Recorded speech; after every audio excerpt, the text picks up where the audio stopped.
Dans la pénombre poussiéreuse du tribunal, chaque mot lu par l'avocat général résonnait comme un coup de fouet sur le cœur d'Édith. Elle n'avait pas poignardé son mari, non, mais elle avait armé le bras de son amant avec de simples mots couchés sur du papier. Ces lettres, autrefois des sanctuaires secrets, étaient devenues des preuves accablantes, des armes brandies contre elle sous les boiseries sombres de l'Old Bailey. Elles n'étaient pas des plans, mais des rêves de liberté, des murmures de femmes étouffées par une vie qu'elles n'avaient pas choisie. Pour le juge et le jury, cependant, c'était un contrat de meurtre scellé à l'encre et à la passion. L'avocat général, une silhouette austère, déplia une nouvelle feuille avec une lenteur théâtrale. Le silence était si lourd qu'on aurait pu entendre une larme tomber. Sa voix, dépourvue de toute émotion, s'éleva, tranchante comme une lame. Mon très cher, mon unique amour, pourquoi est-il encore là? Pourquoi doit-il se tenir entre nous? Je rêve parfois qu'il disparaisse. Un accident, une maladie, n'importe quoi. S'il n'était plus, nous serions libres, Freddy, libres. Un murmure parcourut l'assemblée, un grondement sourd de condamnation.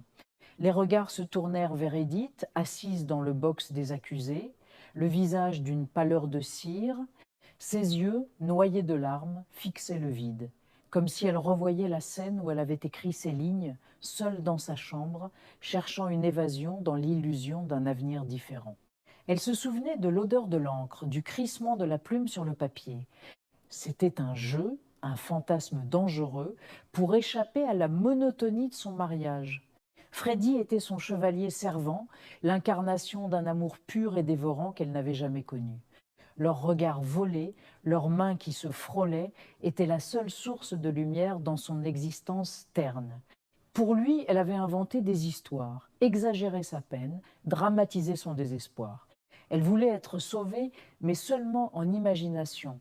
Elle ne voulait pas la mort de son mari, juste la fin de sa propre souffrance. Comment expliquer cela à un jury qui ne voyait en elle qu'une femme adultère et calculatrice? Soudain, une voix brisa le silence oppressant. « Arrêtez, ne lisez plus !» C'était Freddy. Il s'était levé d'un bond dans son propre box, le visage déformé par la rage et le désespoir. Ses chaînes cliquetèrent. « Elle est innocente, vous entendez? C'est moi, j'ai tout fait, seule !» Ses yeux suppliaient le juge, le jury, n'importe qui.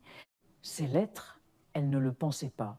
C'était pour me faire réagir, pour que je la sorte de là, mais pas comme ça. J'ai mal interprété. Par amour fou, elle n'a jamais voulu sa mort, jamais. Ses cris se perdirent dans l'immensité solennelle de la salle d'audience. C'était trop tard. L'avocat général le regarda avec un mépris glacial avant de se tourner vers le jury. Par amour fou, dites-vous, ou par manipulation habile? Il agita la lettre en l'air. Mesdames et messieurs du jury, les mots sont des choses terribles. Une fois écrits, ils ont plus de poids que le sang même. Vous avez ici la preuve irréfutable de la préméditation, l'ordre donné par une maîtresse à son amant. Freddy s'effondra sur son banc, vaincu. Le marteau du juge tomba, un son sec et final. À cet instant, Édith leva enfin les yeux vers Freddy. Leurs regards se croisèrent à travers la distance qui les séparait. Ce n'était pas un regard de colère ou de trahison. C'était un regard d'amour absolu, teinté d'une culpabilité écrasante. Elle comprenait maintenant. Elle réalisait que ses propres fantasmes, ses mots d'amour et de haine entremêlés, avaient signé non seulement l'arrêt de mort de son mari, mais aussi le leur. Dans sa quête désespérée de liberté, elle avait involontairement tissé la corde qui allait les pendre tous les deux. Leur rêve de passion s'était transformé en un cauchemar dont ils ne se réveilleraient jamais.